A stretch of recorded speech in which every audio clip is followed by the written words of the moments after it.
Собирањето на комуналниот отпад има директно влијание врз зачувувањето на урбаната животна средина од аспект на санитарно и еколошко значење.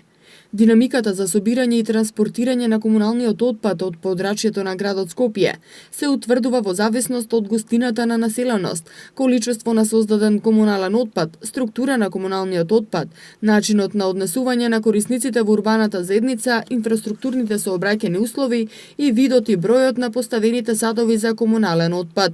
Собирањето на комунален отпад на подрачјето на градот Скопје се врши од контейнери со зафатнина од 1100 литри, подземни контейнери од 3000 литри и 5000 литри и пластични канти со зафатнина од 120 литри.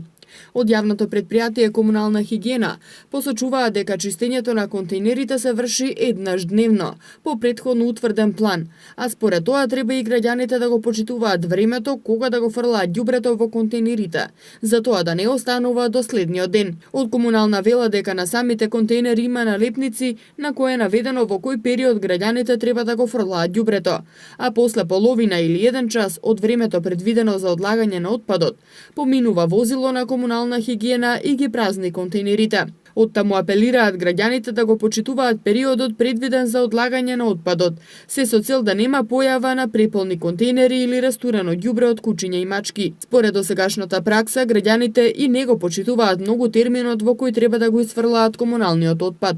Освен комуналниот отпад, граѓаните честопати и покрај можноста за бесплатно одлагање на кабаст отпад во рециклажните центри, знаат некој стар мебел да го остават до контейнерите, велат од јавното предпријатие Комунална хигиена. Одлагањето кабаст отпад е бесплатно доколку се донесе со сопствен превоз до центрите за селекција. За транспорт на кабастиот отпад може да се користат и возила и работници на Комунална хигиена или пак само возила.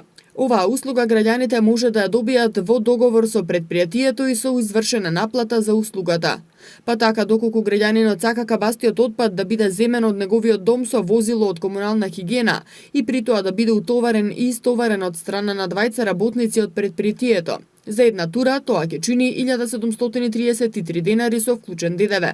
А доколку па граѓаните сами го товараат кабастиот отпад, а имаат потреба само од возило на Комунална, за оваа услуга ќе треба да платат 893 денари. Што се однесува до хигиената на улиците, односно миење и метење на истите, од Комунална посочуваат дека со автоцистерните редовно се мијат улиците и тоа во прва и втора смена, опфатени се улици низ сите општини освен во центар, кога улиците се мијат во трета смена. Така е одредено по програмата и планот за работа на предпријатието.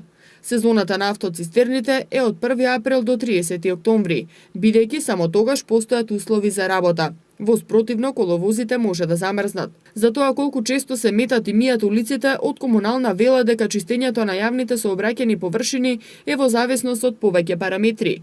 И тоа густината на населеност, фреквенцијата на луѓе и моторни возила, степенот на нечистотија, степенот на пречки, инфраструктурни сообраќајни услови и начинот на однесување на граѓаните во урбаната средина.